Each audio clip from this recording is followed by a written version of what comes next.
Please join me in welcoming the president of Calvin's 2022-2023 student body, Nain Miranda Duarte.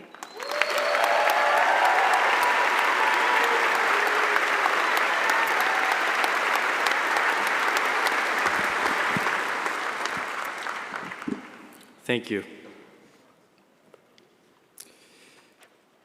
I had a dream.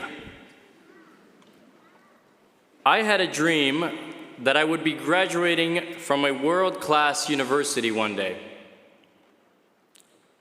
A dream deemed impossible by society's standards. A truly impossible dream. After all, the odds were not in my favor.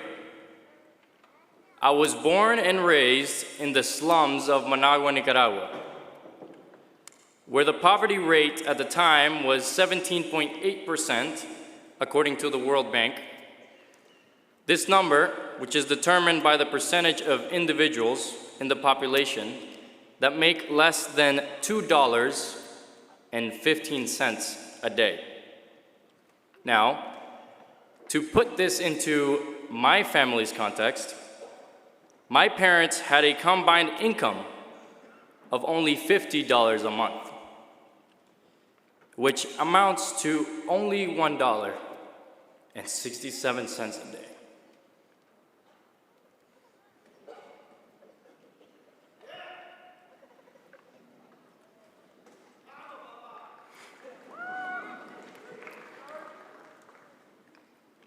This means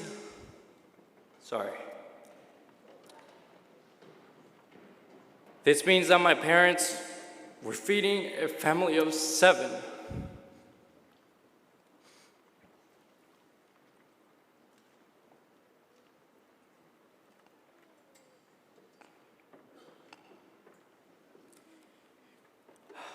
Feeding a family of 7 with less than half the threshold to measure poverty.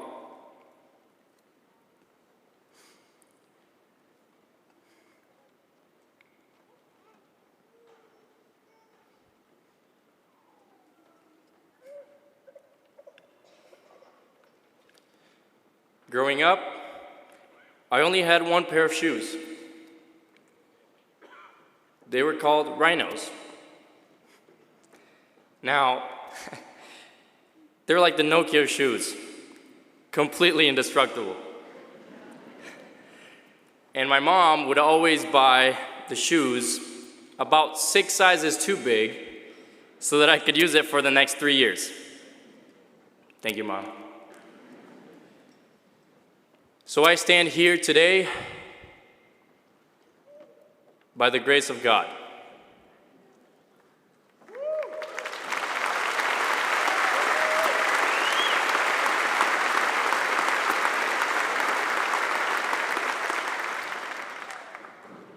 I remember an instance growing up when we were hungry, and obviously we had nothing to eat. And I remember my parents kneeling down and praying for God's provision. Later that day, a lady came up to us, out of the blue, and said, "God put in my heart to give you this gallon of milk." My parents, crying, said, "Thank you so much. You have no idea how much this means to us." We celebrated God's grace and the lady's generosity as we had just witnessed the impossible happen. My parents worked tirelessly for my brothers and I to have a great education. They worked an insane amount so that my children didn't have to go through what my brothers and I had to go through. But there were many times that we didn't think that we would be able to graduate from school. For example, there was this time when my dad explained to my older brother and I that we would not be able to finish high school. and that we were not allowed to come to school the next week because we couldn't afford to pay the school bill. And then the impossible happened again. We received communication from the school director saying something like this: Buenas tardes, familia Miranda Duarte. Espero ver a sus hijos la próxima semana. Un donante anónimo ha pagado todo lo que deben en su cuenta. Good afternoon, Miranda Duarte family. We hope to see your kids again next week. An anonymous donor has just paid your whole bill. Once again, we celebrated God's grace and the anonymous donor's generosity. And then came April 2018. 1 year before graduating high school, a crisis erupted in Nicaragua. High school and college students were kidnapped, tortured, and even killed by police officers who peacefully protested against Daniel Ortega's dictatorship. Even I, who was not involved with any protesting whatsoever, received a death threat from my neighbor, who we ended up finding out was the wife of a higher up in the police department. So upon receiving these threats, my parents decided that it was best for me to flee. So I fled to Costa Rica, where I was generously hosted by a family. Thankfully, one of my older brothers lived in Oregon at the time, and still does. He's over there. So I was able to fly to the US and spend the summer with him. But at the end of the summer, I received a phone call that really changed my life. It's a phone call from my parents. And the first thing my mom said, as soon as I picked up the phone, was, "Son, you're not coming back home. Your cousin, Enrique Miranda, has just been shot and killed by the police this morning. And we don't want that to happen to you." All of a sudden, I had to figure out how I could finish my education here in the States. The high school here that I applied to said, usually the immigration paperwork takes over a year, and there is no way I could get all the paperwork I needed in just a couple of weeks. So I flew back down to Costa Rica, where I was generously hosted, again, by the same family that had hosted me a few months prior. And in the same week, I landed.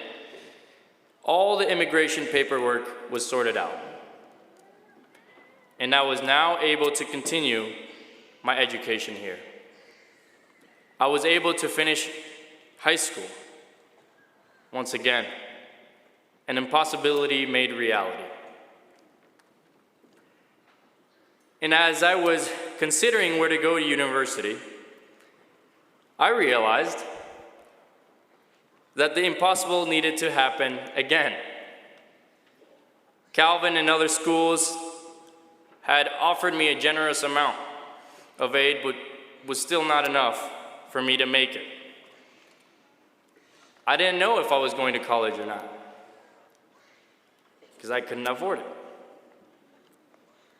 I emailed my Calvin admissions officer and explained my situation, and that I only needed a bit more aid in order for me to be able to come to Calvin. She then explained that I had received the highest financial aid and scholarship package out of any student of the year, and that they were not able to offer any additional aid. I didn't know if I was going to be able to accomplish my dream.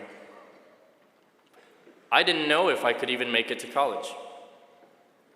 But then, I received an email from the admissions officer saying, Nain, we have found an additional scholarship for you. The Central America Scholarship.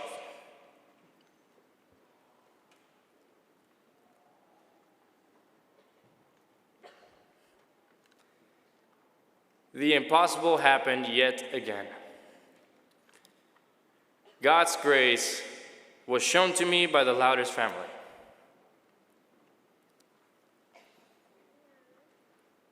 And I had a dream. I had a dream that I would be graduating from a world-class university one day. A dream deemed impossible by society's standards. A truly impossible dream. But I stand here today by the grace of God, and you do too. Together, we stand here today because of those who decided to be God's hands and feet, and who actively exemplify the power of generosity. Class of 2023, it is my turn now. It is your turn now. It is our turn to be the hands and feet of God. To be that lady that gives a gallon of milk to a hungry family to eat. To be that anonymous donor that allows others to finish their high school education. To be that person and family that helps others in need. It is our turn to embody the grace of God through generosity. It is our turn to make impossible dreams a reality. Thank you very much.